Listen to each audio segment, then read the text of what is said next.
এখনো সময় আছে। ব্যাপারীকে ডাক দিয়ে গরুটা ফেরত দাও।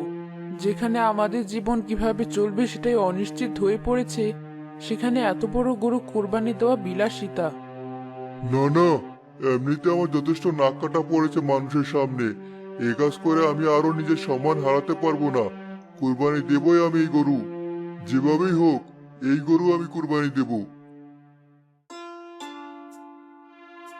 কোরবানির দিন ঘনিয়ে আসলো, কিন্তু কোরবানির আগের রাতে দেখা গেল মাজিদ সাহেবের গরুকে অতিরিক্ত মোটা তাজাকরণ ওষুধ দেওয়ার কারণেই সেই গরু মারা গেছে। তাই ঈদের দিন সকালে অন্যরা গরু কোরবানি দিল, মাজিদ সাহেব গরু কোরবানি দিতে পারলেন না। ভাই, চলুন আমাদের বাসায়। আমার ছেলে আপনাদের খবর শোনার পর বলেছে সে তার বন্ধু, মানে আপনার ছেলেকে ছাড়া কুরবানি মাংস খাবে না। চলুন, আমারও বাচ্চাদের কাছ থেকে কিছু শিখি।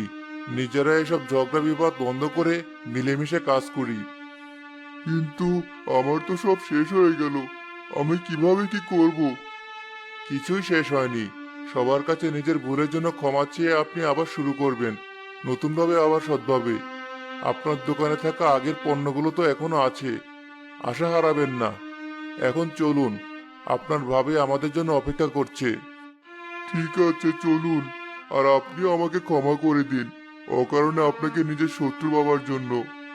জি, আমি আগেই ক্ষমা করে দিয়েছি।